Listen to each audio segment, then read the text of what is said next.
ജീവിതത്തിൽ പലപ്പോഴും പല ആളുകളുടെ സംസാരത്തിനിടയിൽ നമ്മൾ കേൾക്കാറുണ്ട്, ഈ പോകുന്ന പോക്ക് ശരിയല്ലടാ, എന്തെങ്കിലുമൊക്കെ ഒരു മാറ്റം വരുത്തണം, ഇങ്ങനെ പോയിട്ട് വലിയ കാര്യമൊന്നുമില്ല, എന്തെങ്കിലും ഒരു നല്ല മാറ്റം വരുത്തിയാൽ കൊള്ളാവുന്നുണ്ട്, ഈ ശീലമൊന്നും ശരിയില്ല. കാരണം ഈ അമ്മ ഈ കുട്ടിയുടെ വിഷയമായി എൻ്റെ അടുത്ത് വന്ന സമയത്ത് ഞാൻ ഇത്തരത്തിലുള്ള വീഡിയോസ് കേൾക്കുമ്പോൾ അല്ലെങ്കിൽ ഇത്തരത്തിലുള്ള വീഡിയോസ് കാണുമ്പോൾ നിങ്ങളുടെ ഉള്ളിലേക്ക് ഒരു ഓട്ടോമാറ്റിക്കലി ഒരു മോട്ടിവേഷൻ ഫോഴ്സ് ഇപ്പോൾ വർക്ക് ചെയ്തിട്ടുണ്ടാവും. അപ്പോൾ നിങ്ങൾ ആഗ്രഹിക്കുന്നുണ്ടായിരിക്കും, yes, hi all, once again welcome back to Nihal perspective. After a long time we are back.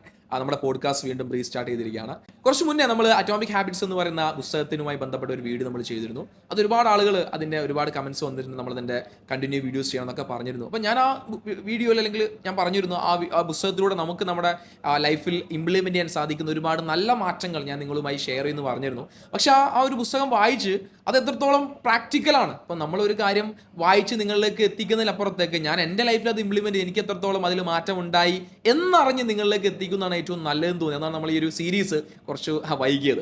ഇപ്പോൾ മുന്നേ മഹാത്മാഗാന്ധിയുടെ അടുത്തൊരു കുട്ടി വന്നിരുന്നു. ഒരു കുട്ടി അമ്മയും വന്നു. ആ അമ്മ ഗാന്ധിജിയോട് പറഞ്ഞു, എൻ്റെ ഈ മകൻ അവൻ ഭയങ്കരമായിട്ട് ഷുഗർ കഴിക്കുന്നു, പഞ്ചസാര അവന് ഭയങ്കര വീക്ക്നെസ്സാണ്. അപ്പോൾ ഈ അങ്ങ് എന്തെങ്കിലും ഒന്ന് പറഞ്ഞ് അവൻ ഈ ഒരു സ്വഭാവത്തിനൊന്ന് മാറ്റണം എന്ന് പറഞ്ഞു. അപ്പോൾ ഗാന്ധിജി പറയും, നിങ്ങൾ ഒരാഴ്ച കഴിഞ്ഞ് വാ, അല്ലെങ്കിൽ കുറച്ച് ദിവസം കഴിഞ്ഞ് വരാൻ വേണ്ടി പറഞ്ഞു. അങ്ങനെ അമ്മയും കുഞ്ഞും തിരികെ പോയി. ഗാന്ധിജി പറഞ്ഞ ആ ദിവസം തിരിച്ചു വന്നു. ഗാന്ധിജി മകനെ ഉപദേശിച്ചു, നീ പഞ്ചസാര കഴിക്കുന്നത് കുറയ്ക്കണം, ആ രീതിയിലൊക്കെ പറഞ്ഞു. ഓക്കെ, ഗാന്ധിജിയെ വിട്ടു. അങ്ങനെ ഗാന്ധിജിയോട് ചോദിച്ചു, നിങ്ങൾ എന്താണ് ഒരാഴ്ച കഴിഞ്ഞ് തിരിച്ചു വരാൻ വേണ്ടി പറഞ്ഞത്, നിങ്ങൾക്ക് അന്നേ ഇത് പറഞ്ഞാൽ പോരെ എന്ന് ചോദിച്ചു. അപ്പോൾ ഗാന്ധിജി പറഞ്ഞൊരു രസകരമായ കാര്യമുണ്ട്. കാരണം ഈ അമ്മ ഈ കുട്ടിയുടെ വിഷയമായി എൻ്റെ അടുത്ത് വന്ന സമയത്ത് ഞാനും ഒരു പഞ്ചസാര കഴിക്കുന്ന ആളായിരുന്നു. എനിക്കും പഞ്ചസാര ഭയങ്കര വീക്ക്നെസ് ആയിരുന്നു. ഞാൻ കുറച്ച് സമയമെടുത്ത് ആ പഞ്ചസാരയോടുള്ള എൻ്റെ ഭ്രമം കുറച്ചു. അതിനുശേഷമാണ് ഞാൻ കുട്ടിയെ ഉപദേശിച്ചത്. അതായത് ആദ്യം നമ്മളിൽ ആ മാറ്റം വരുത്തുക, പിന്നെയാണ് നമ്മൾ എന്ത് ചെയ്യുക, മറ്റുള്ളവർക്ക് ആ മാറ്റം എത്തിക്കാൻ വേണ്ടി ശ്രമിക്കേണ്ടത്, അല്ലേ? അപ്പോൾ എനിക്ക് ഇത് കൊള്ളാം, എൻ്റെ ലൈഫിൽ നല്ല മാറ്റം കൊണ്ടുവന്നു അല്ലെങ്കിൽ കൊണ്ടുവരാൻ കഴിഞ്ഞു എന്ന് ഉറപ്പുള്ള ചില കാര്യങ്ങളാണ് ഞാൻ നിങ്ങളുമായി ഷെയർ ചെയ്യുന്നത്. This is Nihal perspective. Here I M discussing things through my perspective. Welcome back. ജീവിതത്തിൽ പലപ്പോഴും പല ആളുകളുടെ സംസാരത്തിനിടയിൽ നമ്മൾ കേൾക്കാറുണ്ട്, ഈ പോകുന്ന പോക്ക് ശരിയല്ലടാ, എന്തെങ്കിലുമൊക്കെ ഒരു മാറ്റം വരുത്തണം, ഇങ്ങനെ പോയിട്ട് വലിയ കാര്യമൊന്നുമില്ല, എന്തെങ്കിലും ഒരു നല്ല മാറ്റം വരുത്തിയാൽ കൊള്ളാവുന്നുണ്ട്, ഈ ശീലമൊന്നും ശരിയില്ല. പലപ്പോഴും നിങ്ങൾ കേൾക്കാറുണ്ട്, നിങ്ങൾ അല്ലെങ്കിൽ നിങ്ങളുടെ ഫ്രണ്ട്സോ അല്ലെങ്കിൽ നിങ്ങൾ ചിലപ്പോൾ മറ്റാളുകളോട് പറയുകയോ എങ്കിലെങ്കിലൊക്കെ നിങ്ങൾ ഈ ഒരു ശീലം അല്ലെങ്കിൽ നല്ല ശീലം കൊണ്ടുവരിക, നല്ല ശീലം കൊണ്ടുവരാൻ വേണ്ടി എന്തൊക്കെ കാര്യങ്ങൾ ചെയ്യണം, ഇതൊക്കെ നിങ്ങൾ പലപ്പോഴും എവിടെയെങ്കിലൊക്കെ ഇടുന്നുണ്ടാവും, അല്ലേ? അപ്പോൾ നമ്മളിന്ന് ആ ഒരു വിഷയമായി ഡിസ്കസ് ചെയ്യാൻ വേണ്ടി പോകുന്നത്, എങ്ങനെയാണ് നല്ലൊരു ഹാബിറ്റ്, നല്ലൊരു ചേഞ്ച് നിങ്ങളിലേക്ക് കൊണ്ടുവരാൻ വേണ്ടി സാധിക്കാം. ഒരുപാട് കാര്യങ്ങളുണ്ട്, അതിലൊന്നാണ്, ഒരൊറ്റ കാര്യമാണ് നമ്മളിന്ന് ഡിസ്കസ് ചെയ്യാൻ വേണ്ടി പോകുന്നത്. 2001 ബ്രിട്ടനിൽ ഒരു റിസർച്ച് നടത്തി. ഏകദേശം 248 ആളുകൾ ഉൾപ്പെടുത്തിയിട്ട് ആ ആളുകൾക്കിടയിൽ എക്സസൈസ്, വ്യായാമത്തിൻ്റെ ശീലം അവർക്കിടയിൽ ഉണ്ടാക്കിയെടുക്കുക എന്നതായിരുന്നു അവരുടെ ലക്ഷ്യം. 248 ആളുകളോളം വരുന്ന ഒരു ടീമിനെ അവർ 3 ഗ്രൂപ്പായി തിരിച്ചു. Group 1, group 2, group 3. ഗ്രൂപ്പ് 1 അവർ പ്രത്യേകിച്ച് വലിയ കാര്യങ്ങളൊന്നും ചെയ്തില്ല. അവർ കൃത്യമായി എക്സസൈസ് ചെയ്യുന്നുണ്ടോ ഇല്ലേ എന്ന് മാത്രം നോക്കുന്നുള്ളൂ. എന്നാൽ ഗ്രൂപ്പ് 2 അവർക്ക് ചില മോട്ടിവേഷൻസ് നൽകി. അതായത് എന്തൊക്കെയാണ് ഈ എക്സസൈസ് ചെയ്യുന്നതിൻ്റെ ബെനിഫിറ്റ്സ് എന്തൊക്കെയാണ്, അതുകൂടെ നമുക്ക് അവോയ്ഡ് ചെയ്യാൻ സാധിക്കുന്ന അസുഖങ്ങൾ എന്തൊക്കെയാണ്, അപ്പോൾ അതിൻ്റെ ബെനിഫിറ്റ്സ് ഒക്കെ പറഞ്ഞ് ചില മെറ്റീരിയൽസ് അവർക്ക് വായിക്കാൻ വേണ്ടി കൊടുത്തു, ചില വീഡിയോസ് അവർ കാണാൻ വേണ്ടി പറഞ്ഞു. ആൻഡ് ഗ്രൂപ്പ് 3 പറയുന്ന ആളുകൾക്ക് അല്ലെങ്കിൽ ഗ്രൂപ്പ് 3 ഉൾപ്പെടുന്ന ആളുകൾക്ക് ഈ ഗ്രൂപ്പ് 2 കൊടുത്ത എല്ലാ കാര്യങ്ങളും കൊടുത്തു, മോട്ടിവേഷൻസ് കൊടുത്തു, അതുപോലെ തന്നെ ഇത്തരം മെറ്റീരിയൽസ് ഒക്കെ അവർ കൊടുത്തു. അതിന് കൂടെ ഒരു കാര്യം കൂടി അവരോട് ചെയ്യാൻ വേണ്ടി പറഞ്ഞു. നെക്സ്റ്റ് വരുന്ന ഒരു വീക്കിലേക്ക്, ഒരു ആഴ്ചത്തേക്ക് നിങ്ങൾ എപ്പോഴും എവിടെ വെച്ചിട്ടാണ് നിങ്ങൾ എക്സസൈസ് ചെയ്യാൻ വേണ്ടി പോകുന്നത് എന്ന് കൃത്യമായി നിങ്ങൾ പ്ലാൻ ചെയ്യാം. ഏത് സമയത്താണ് അല്ലെങ്കിൽ എന്ത് ചെയ്തതിന് ശേഷമാണ് എന്ന രീതിയിലേക്ക് ഒരാഴ്ചയ്ക്ക് തന്നെ പ്ലാൻ എന്ത് ചെയ്യാൻ പറഞ്ഞു, മുൻകൂട്ടി തയ്യാറാക്കാൻ വേണ്ടി അവരോട് പറഞ്ഞു. അങ്ങനെ കുറച്ച് മാസങ്ങൾക്ക് ശേഷം ഈ ഒരു റിസർച്ചിന്റെ റിസൾട്ട് നോക്കിയ സമയത്ത് ഗ്രൂപ്പ് 1 ഉൾപ്പെടുന്ന ആളുകൾ, അവർ ഏകദേശം 38 to 40% ആളുകൾ മാത്രമേ വൺസ് എ വീക്ക്, ആഴ്ചയിൽ ഒരു ദിവസമെങ്കിലും അവർ എക്സസൈസ് ചെയ്യുന്നുള്ളൂ. ബാക്കി 60% വരുന്ന മെജോറിറ്റി ആളുകൾ എക്സസൈസ് ഒന്നും ചെയ്യുന്നില്ല. ഗ്രൂപ്പ് 2ലും നമ്മൾ വിചാരിച്ച രീതിയിൽ അല്ലെങ്കിൽ നമ്മൾ കൊടുത്ത മോട്ടിവേഷനോ ബെനിഫിറ്റ്സിനോ അല്ലെങ്കിൽ അതിൻ്റെ മെറ്റീരിയൽസ് കൊടുത്തതിൻ്റെ ഒക്കെ ഒരു റിസൾട്ട്, നമ്മൾ വിചാരിച്ച ഒരു എക്സ്പെക്റ്റഡ് റിസൾട്ട് ഗ്രൂപ്പ് 2ലും അവർക്ക് ലഭ്യമായില്ല. എന്നാൽ ഗ്രൂപ്പ് 3 ഗ്രൂപ്പ് 1നെയും ഗ്രൂപ്പ് 2നെയും അപേക്ഷിച്ച 91% ആ ഗ്രൂപ്പ് 3 ആളുകളെ 91% ആളുകളും once in a week exercise ചെയ്യുന്ന ആളുകളായി മാറി. ശരിക്കും ഗ്രൂപ്പ് 3 ആളുകൾക്കിടയിൽ ഉണ്ടാക്കിയെടുക്കാൻ സാധിച്ച കാര്യമാണ് ഇംപ്ലിമെൻറ്റേഷൻ ഇൻറ്റൻഷൻ.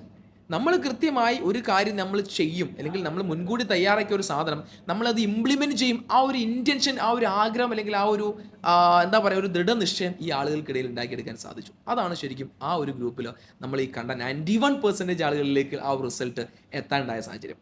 ശരിക്കും എന്താ അവിടെ ചെയ്തത്, അല്ലെങ്കിൽ എന്താണ് ഈ പറയപ്പെടുന്ന ഇംപ്ലിമെൻറ്റേഷൻ ഇൻറ്റൻഷൻ എന്ന് പറഞ്ഞു കഴിഞ്ഞാൽ, ഒരു സിറ്റുവേഷൻ നമ്മൾ എത്തിക്കഴിഞ്ഞാൽ, ആ ഒരു സിറ്റുവേഷൻ വന്നു കഴിഞ്ഞാൽ നമ്മൾ ആ ഉദ്ദേശിച്ച കാര്യം ചെയ്യും. When the situation X arise I will perform Y എന്ന രീതിയിലേക്കാണ് ആ ഗ്രൂപ്പിലെ ആളുകൾ പ്ലാൻ ചെയ്തത്.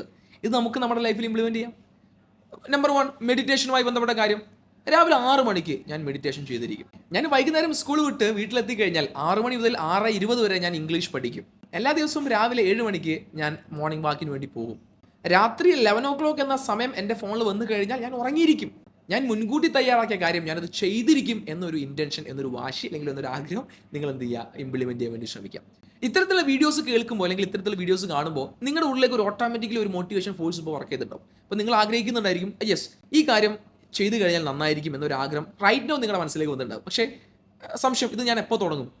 ഞാൻ ഈ വീക്ക് തുടങ്ങണം, അല്ലെങ്കിൽ അടുത്ത മാസം തുടങ്ങണം, അടുത്ത വർഷം തുടങ്ങണം? ഞാൻ ചില സജഷൻസ് പറയാം.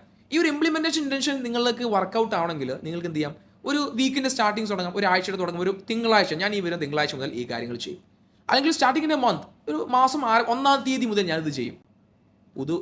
നമ്മൾ പല തീരുമാനങ്ങളും എപ്പോൾ എടുക്കാറുണ്ട്, ന്യൂ ഇയറിന് എടുക്കാറുണ്ട്. അങ്ങനെയല്ല ഇത് നിങ്ങൾ ഓൾറെഡി എന്ത് ചെയ്യുക, എഴുതി തയ്യാറാക്കുക.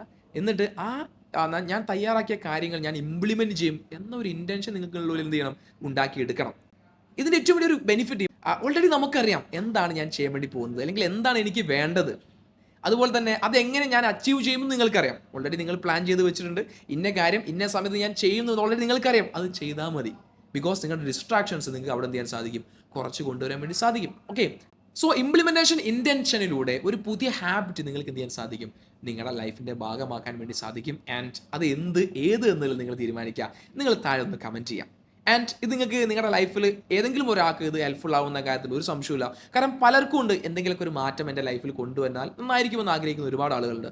സോ നിങ്ങൾ അവരിലേക്ക്, നിങ്ങളുടെ ഫ്രണ്ട്സിലേക്ക് ഈ വീഡിയോ ഒന്ന് ഷെയർ ചെയ്ത് കൊടുക്കുക, നിങ്ങളുടെ ഫാമിലിയിലേക്ക് ഈ വീഡിയോ ഒന്ന് ഷെയർ ചെയ്ത് കൊടുക്കുക. ആൻഡ് ബേസിക്കലി നിങ്ങൾ എന്ത് മാറ്റമാണ് നിങ്ങൾ കൊണ്ടുവരാൻ ആഗ്രഹിക്കുന്നത്, നിങ്ങൾ താഴെ ഒന്ന് കമൻറ്റ് ചെയ്യുക. ആൻഡ് വീഡിയോ ഇഷ്ടപ്പെട്ടാൽ ലൈക്ക് ചെയ്യുക, നമ്മുടെ ചാനൽ ഒന്ന് സബ്സ്ക്രൈബ് ചെയ്യുക. അപ്പോൾ ഇതിൻ്റെ കണ്ടിന്യൂഷൻ ആയിട്ട് ഒരുപാട് കാര്യങ്ങൾ, ഒരുപാട് ലൈഫ് ഹാക്സുമായിട്ട് നമ്മൾ വരുന്നതായിരിക്കും. സോ അതുവരെ വീണ്ടും കാണുന്നവരെ താങ്ക് യു സോ മച്ച്.